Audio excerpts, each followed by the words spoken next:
Nos conectamos a la metrópolis en la 92.9 en Santiago. La Clave me escucha. 1:32, seguimos en Metrópolis en Radio La Clave, transmisión conjunta con el CEO, Canal de Deportes Olímpicos, y además nos pueden ver, nos pueden escuchar, nos pueden acompañar por nuestra multiplataforma, nuestra página web www.radiolaclave.cl y nuestras redes sociales, Facebook Radio La Clave y nuestro canal de YouTube Radio La Clave. Ahora tenemos un contacto telefónico, nos vamos a comunicar con el subsecretario de Deporte, Andrés Otero, porque están pasando cosas, porque hay novedades acerca de los aforos en los estadios. Andrés, ¿cómo estás? Muy buenas tardes. Estamos aquí en el panel con Fernando Paulsen, Felipe Bianchi y Cristian Peñalillo, editor del programa. ¿Cómo estás, Andrés? Buenas tardes. Hola, buenas tardes. Un gusto saludarlos. Muy bien por acá. Sí, ayer nos enteramos que la capacidad, el aforo de los estadios en la fase 3, en la fase 4 va a ser ampliada. ¿Por qué no nos explica un poquitito qué está pasando y cuáles son las nuevas normativas que tendrá el fútbol profesional y cuánto empeño en verdad le están haciendo los clubes para que la gente vaya a los estadios? Sí, mire, a ver, lo que ocurre es que la resolución 644 del Ministerio de Salud, que entregó las normas del nuevo plan paso a paso con todas las novedades que se están conociendo día a día en los reportes del Ministerio de Salud, permite que exista público en eventos masivos, digamos, de alguna manera. Y ahí está una regla que indica que son hasta un máximo de 1.000 personas en fase 3, respetando el metro cada, si no me equivoco... Los 8 metros cuadrados que claro, sí. No, son 4 metros cuadrados finalmente en fase 3 okay. Y 2 metros cuadrados en fase 4 con un máximo de 5.000 personas en fase 4. ¿Qué es lo que dice además esta resolución? Es que le permite al Ministerio del Deporte, a través de una resolución que me tocó firmar el día lunes como ministro subrogante, porque la ministra Pérez, como ustedes bien saben, está en Tokio en este momento en los Juegos Olímpicos, donde se permite que los estadios se dividan en subsector para cumplir esta normativa. Es decir, que cada sector del estadio puede tener en fase 3 hasta 1.000 personas cumpliendo con los 4 metros cuadrados y en fase 4 hasta 5.000 personas con 2 metros cuadrados. ¿Qué significa esto? Que los estadios pueden tener una capacidad bastante mayor, siempre y cuando que no se superen unos límites, que son 12,5% del total del estadio en fase 3 y 25% en fase 4. Perdón, subsecretario, o en realidad... Sí, Andrés, ya, está bien. Buenas tardes, antes que todo. Para entender bien, vamos compartimentando un poco la información, porque lo que hemos visto en las redes sociales en la mañana es que se hace este cálculo que, no sé, Colo-Colo, la U, la Católica, la Selección podrían jugar en fase 4 hasta con 12.000 personas. Eso es porque sí, hay que revisar la proporción de en los estadios grandes, digamos, que no superen ese 25%. ¿Esa es la lógica? Exactamente, o sea, de hecho el Estadio Monumental, que es el estadio más grande de los que está habilitado, porque el Estadio Nacional está en obras de reparación, tiene aproximadamente un aforo de hasta cerca de 12.000 personas, son 11.000 y fracción. Si no 11.836. O sea, son, para hacerlo bien pedagógico, son 5.000 por sector, como son 4 sectores son 20.000, pero como eso superaría el porcentaje establecido, claro, baja a 12.000. Exactamente, Felipe. Eso es exactamente el cálculo que se hace y por lo tanto ya es un número de público importante que no es tanto como se vio en la Eurocopa, que yo creo que ha sido como la gran ansiedad que se ha generado en la gente, porque no nos podemos olvidar que si bien estamos en un buen momento de la pandemia, seguimos en pandemia y hay que seguir incentivando el cuidado, pero con mayores libertades que yo creo que toda la ciudadanía las requiere. Andrés, la gestión que hicieron los clubes y la misma NFP a través de Pablo Milad, ¿hacia dónde apuntaba para ampliar el aforo? ¿Un tema económico, un tema de espectáculo, que efectivamente conviene más para abrir un estadio con 11.000 personas que puedan entrar 500, que al final terminan yendo para atrás en lo económico, por decirlo de alguna manera? Sí, a ver, la verdad, lo primero es decir que la directiva de la NFP, a través de su presidente Pablo Milad, siempre mostró un importante interés en trabajar en conjunto este tema, en la necesidad de ser oídos, obviamente, porque ellos son quienes finalmente organizan los partidos y conocen la dinámica que hay detrás de la organización de un partido. Y efectivamente, en la primera normativa que se anunció, era muy poco público, era impracticable. Por ejemplo, en el Estadio Monumental, en fase 4, solo se iban a poder meter 1.600 personas aproximadamente, lo cual es muy poco.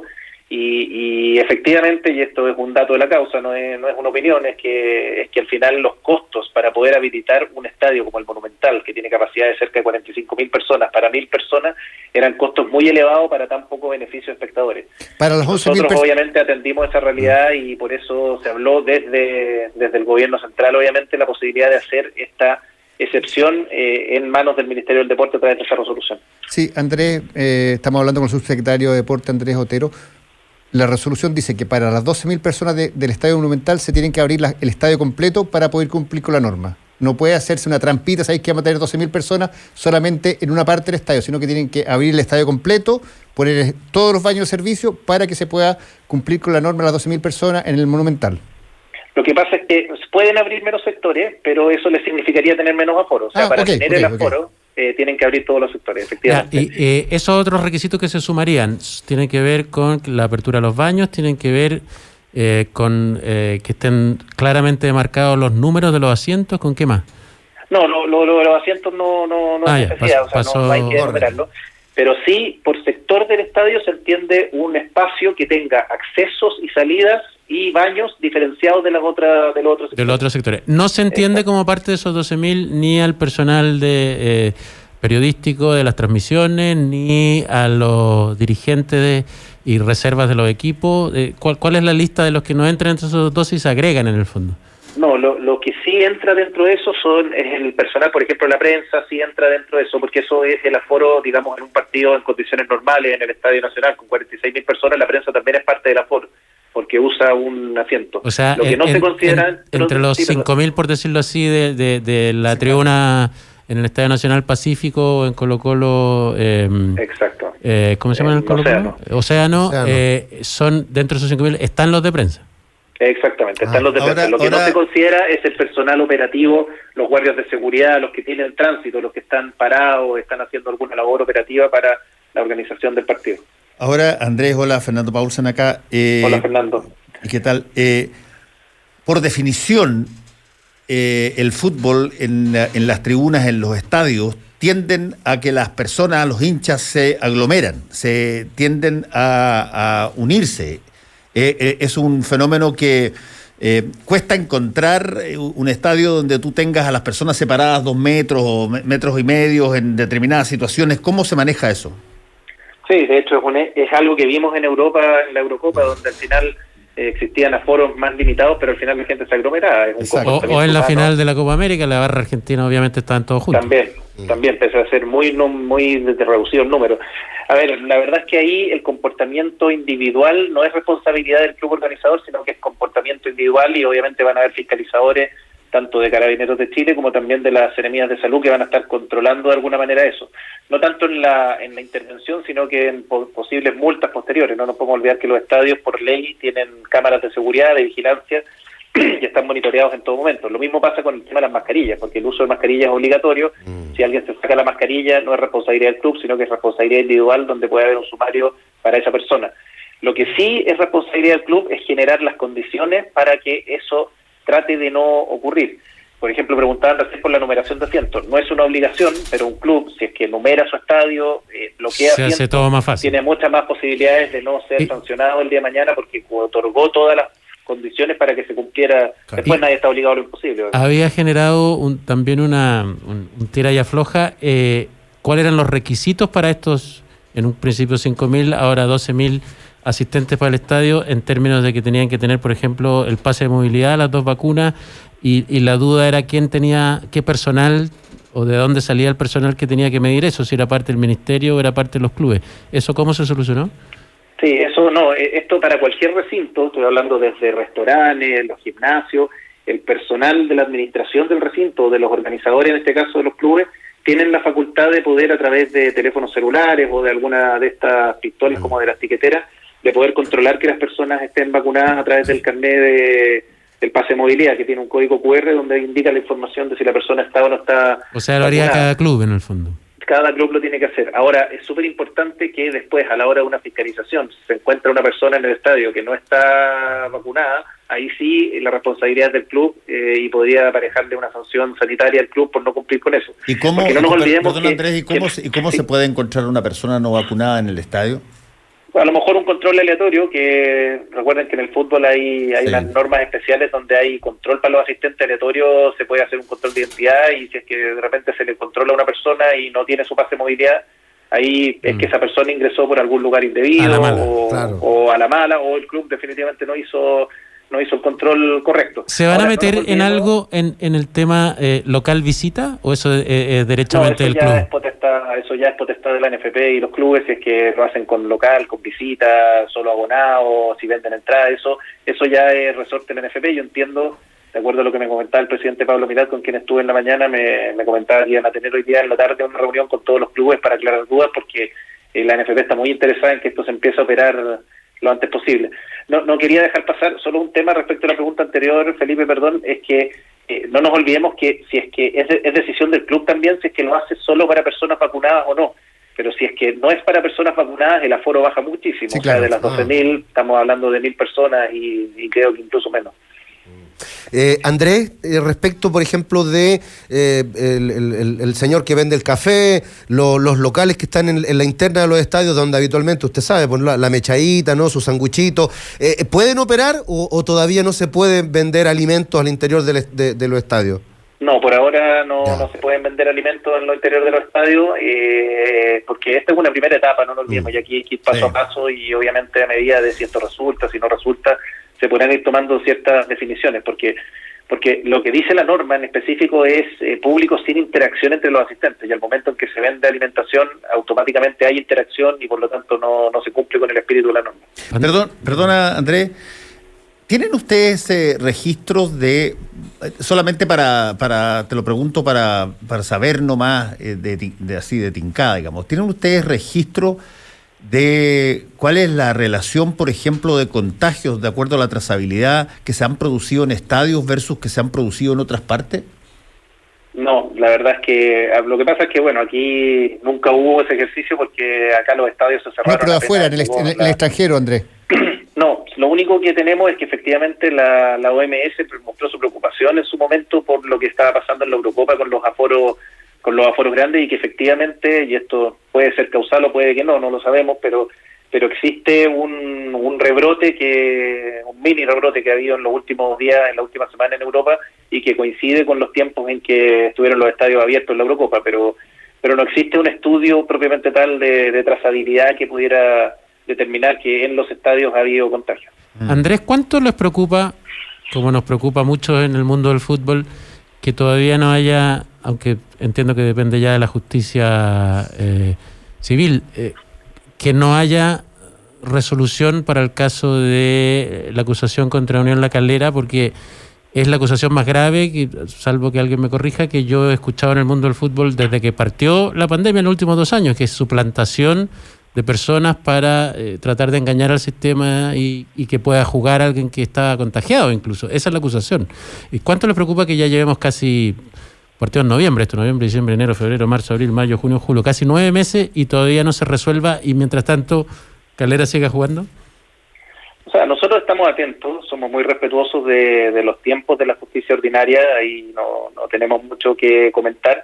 Obviamente sí estamos atentos porque, como tú bien dices, Felipe, estamos hablando de un presunto, un eventual caso de delito, porque la suplantación de identidad es un delito, no nos podemos olvidar, no es una falta. Digamos que no es una falta, es un delito y tiene penas aparejadas a un posible delito, pero en eso nosotros somos muy respetuosos de los tiempos de la justicia y obviamente nos manifestaremos con nuestra posición una vez que exista una resolución de la justicia. Andrés, tú al comienzo de la entrevista dijiste que eres el ministro subrogante porque la ministra está en Tokio. ¿Cuáles son los objetivos, cuáles son las metas de nuestra delegación este año en Tokio 2020+1? La verdad es que estamos muy expectantes de tener una participación histórica, sabiendo lo difícil que es competir en unos Juegos Olímpicos. Pero ya estamos participando con la delegación más grande de la historia, con la mayor cantidad de deporte en la historia. Esto, lo más importante es decir que no es casualidad, no es un año de una buena racha. Esto ratifica lo que ya se hizo en Lima hace 2 años, donde también tuvimos la participación más grande de la historia y que es un trabajo de largo plazo y súper transversal, que no es solamente de esta administración, sino que han sido los últimos 3 gobiernos que han fomentado plan olímpico con un trabajo metodológico, con la traída de head coach internacionales que le han dado mucha metodología y trabajo al deporte de alto rendimiento, con el trabajo de Promesas Chile, que es la captación de los talentos en las regiones, y por lo tanto estamos expectantes. Es difícil, por no decir imposible, prometer una medalla, porque estamos hablando de niveles bien importantes, pero sí nosotros creemos que vamos a estar en varias finales, y en las finales, como ustedes bien saben, en el deporte muchas veces puede pasar cualquier cosa, y podemos quizás hablar de una buena medalla. Y de la información, Andrés, que reciben desde allá, o que han recibido en la última hora de la propia ministra, de la delegación, ¿ya se dio por superado, una vez iniciadas las competencias, esta duda que hubo a última hora que se podía suspender todo? Sí, no, los juegos ya están en plena marcha, digamos, ya se jugó el fútbol, mañana parte el tiro con arco, parte el tenis también, es la ceremonia de inauguración. O sea, los Juegos Olímpicos ya están en competencia. En Japón están en un momento sensible de la pandemia. La ministra me comentaba que ya está allá, se ha hecho 2 PCR, le van a hacer PCR todos los días a todos los intervinientes en los Juegos Olímpicos, en una burbuja muy estricta, y no nos olvidemos que sin público, que eso es como lo único que van a generar unos juegos extraños, por decirlo de alguna manera. Andrés, y te cambio nuevamente de tema, te llevo un poquito al gran proyecto deportivo, al gran evento deportivo que tiene Chile en 2 años más, que es Santiago 2023. Había una carta GAN previa a la pandemia que se iba avanzando, se iba cumpliendo, hay algunas cosas que estaban más avanzadas, otras cosas que estaban menos avanzadas. ¿Cuánto afectó la pandemia y cómo se ha ido avanzando en los tiempos porque hay mucha cosa que construir, mucha obra que terminar, cosas que ajustar, Villa Olímpica o Villa Panamericana, lo que se estaba construyendo en el Estadio Nacional, la cancha de hockey sobre césped, por nombrarte algunas cosas. ¿Cómo está el proyecto? ¿Cómo está la carta GAN? ¿Dónde están bien? ¿Dónde están atrasados? ¿Y cómo se avanza? No, afortunadamente Santiago 2023 es algo que hoy día nos permite respirar sumamente tranquilos, porque estamos tal cual como si no hubiese habido nunca pandemia. Las obras que tú mencionabas están en pleno desarrollo. De hecho, las canchas de hockey y césped, las primeras canchas públicas de hockey y césped del Estadio Nacional se van a inaugurar en diciembre de este año. De hecho, ayer visité la obra y están muy avanzadas. El Parque Estadio Nacional, que hoy día eso es lo que hace que el Estadio Nacional esté cerrado, está en un muy buen estado de avance para la fecha en la que estamos. Se va a construir, no nos olvidemos, un polideportivo de los deportes de contacto, el centro de alto rendimiento paralímpico. Se va a remodelar la pista Mario Recordón, se va a remodelar el centro acuático. O sea, hay una serie de obras. El Estadio Nacional va a estar bien difícil de uso de aquí al 2023 por todas estas obras, esa es la verdad, pero están todos muy a tiempo. O sea, estamos con alguna incluso pensando en los juegos. Andrés, perdón que te interrumpa, eso que acabas de decir, que el Estadio Nacional va a estar bien poco disponible a su uso de aquí al 2023, ¿lo sabe la U? Sí, lo saben.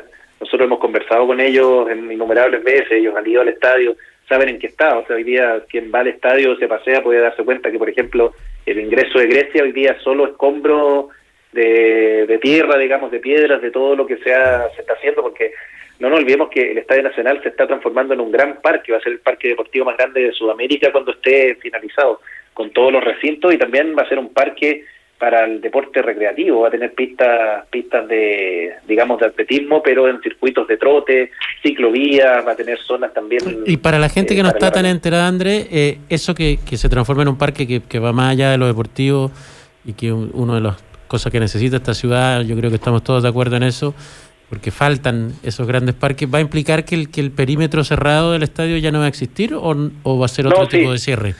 Va a tener otro tipo de cierre y va a tener control de acceso, digamos, pero el parque es para la ciudadanía, es para que la gente pueda ir y disfrutar de un parque de hectáreas para hacer deporte al aire libre en distintas alternativas, donde coexista el deporte social y recreativo con el deportista de alto rendimiento, que va a tener varios recintos ahora para el alto rendimiento, no solamente el CAR como ha sido históricamente, sino que va a tener ahora el centro de los contactos, el centro de los deportes colectivos, una nueva pista, un nuevo centro acuático que va a ser muy moderno, pero va a ser cerrado obviamente, y en los días de evento el control va a ser para propiamente el evento, y los días que no haya evento obviamente la gente puede, como lo hace en el Parque O'Higgins o en otros parques, puede ir a trotar, puede ir a andar en bicicleta, o puede también ir a tener un lugar de esparcimiento en medio de la naturaleza, porque va a tener muchas zonas también de árboles, de picnic. Qué bueno que aclaraste eso, porque Cristian Peñailillo estaba preocupado que podían entrar solo los que hacen deporte. No puede entrar cualquier ciudadano, ¿no? Sí, cualquier ciudadano. Cristian Peñailillo podría ir ahí a sentarse en la banquita. Yo sé que no es muy deportivo. Sí, los sedentarios pueden entrar también. Sí. Andrés, hablamos del fútbol profesional, los aforos, hablamos de los Juegos Olímpicos, hablamos de Santiago 2023, del Estadio Nacional. ¿Qué pasa? los aforos, los protocolos para el mundo del deporte amateur, de los clubes, del fútbol, de liga, ¿se piensa en repensar, tratar de flexibilizarlo un poco, o va a seguir siendo tan rígido como es hasta ahora los gimnasios, toda esa Pregunta lo que quiere preguntar. El golf. No, el golf tiene unos protocolos bastante particulares, no, porque es mucho espacio para pocos deportistas, pero no es un deporte tan masivo. Por eso le pregunto por el fútbol amateur, por la ANFA. ¿Qué está pasando con todo ese mundo que es tan importante que haga deporte? Porque finalmente, dentro de las cosas que más ha golpeado esta pandemia es la gente que hace deporte, y bueno, ya estamos hablando de salud mental, estamos hablando de otras cosas que se pueden solucionar con el deporte a nivel masivo. Sí, te agradezco la pregunta, porque efectivamente nosotros estamos en una cruzada hace harto tiempo de que el deporte está cumpliendo ya un rol fundamental en el contexto de la pandemia, precisamente por todo lo que significa la angustia, la incertidumbre y también obviamente el sedentarismo y todos los flagelos que han ocurrido a través de la pandemia. Y afortunadamente en el nuevo plan paso a paso ya los aforos se flexibilizaron bastante. De hecho, en fase 3, en espacios abiertos, por ejemplo, pueden haber hasta 200 personas al aire libre si están todos vacunados, 100 si es que no están vacunados. Y en fase 4, que ya hoy día varias comunas entraron a fase 4, son 250 personas si no están todos vacunados, y hasta 1.000 personas al mismo tiempo si es que están todos vacunados. O sea, ya con esto está la puerta abierta para el regreso del fútbol amateur, de la ANFA, por ejemplo, que no es solamente en la tercera A y la tercera B, sino que son miles y miles de ligas por todo el país, con cerca de 1,5 millones de deportistas.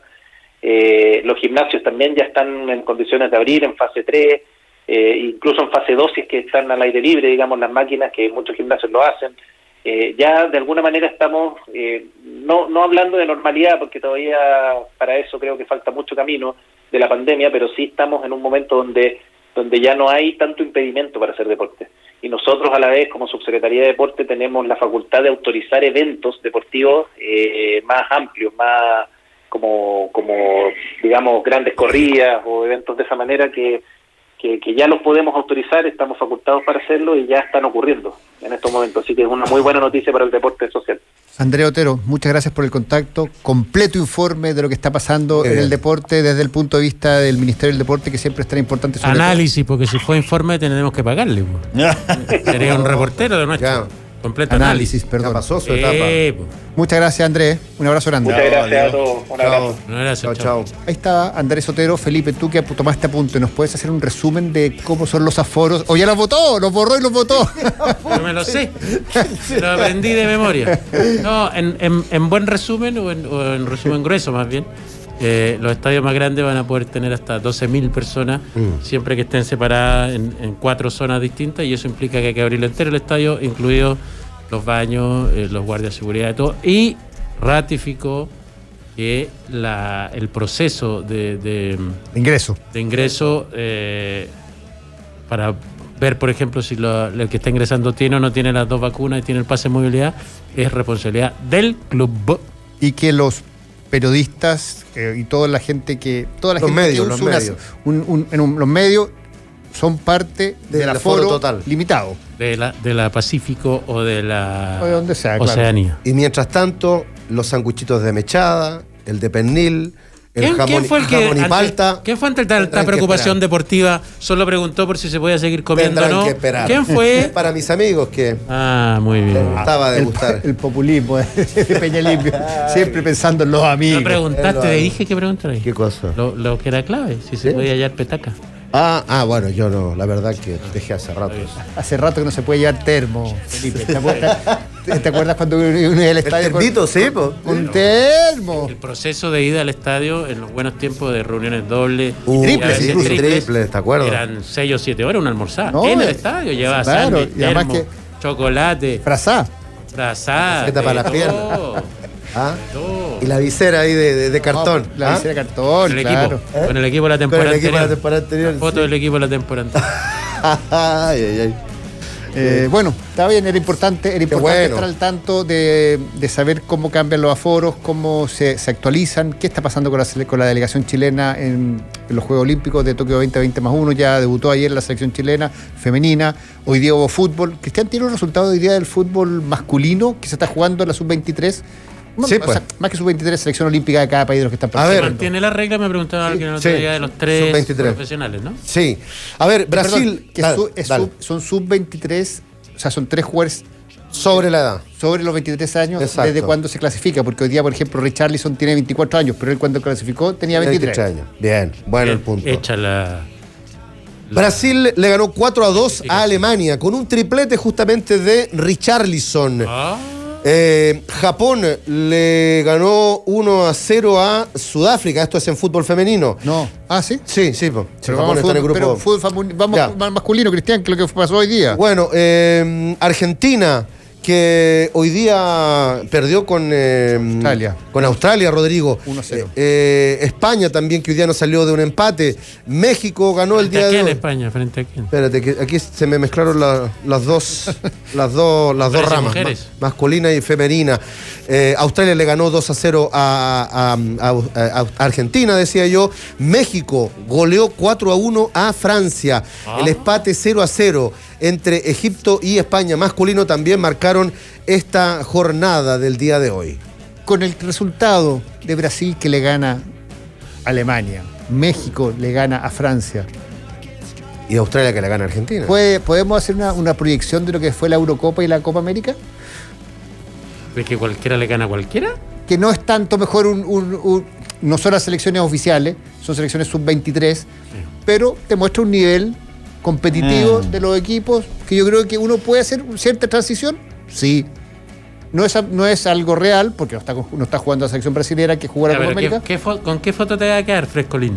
¿Con que Brasil le ganó claramente a Alemania o que Australia le ganó claramente a Argentina? Es que Australia no jugó la Eurocopa. Bueno, entonces podemos decir que Oceanía es la nueva potencia. No, ¿ves? Trampeando, trampeando usted. No, te estoy diciendo solamente eso. Vamos a una pausa, Metrópolis, transmisión conjunta con el CDO. Nos despedimos de toda la gente que nos acompaña en la primera hora de programa del CDO. Chao. Y volvemos en Metrópolis en Radio La Clave. Revisamos las noticias más importantes del mundo, los deportes y más. Ya vuelve Metrópolis por la 92.9. ¿Sabías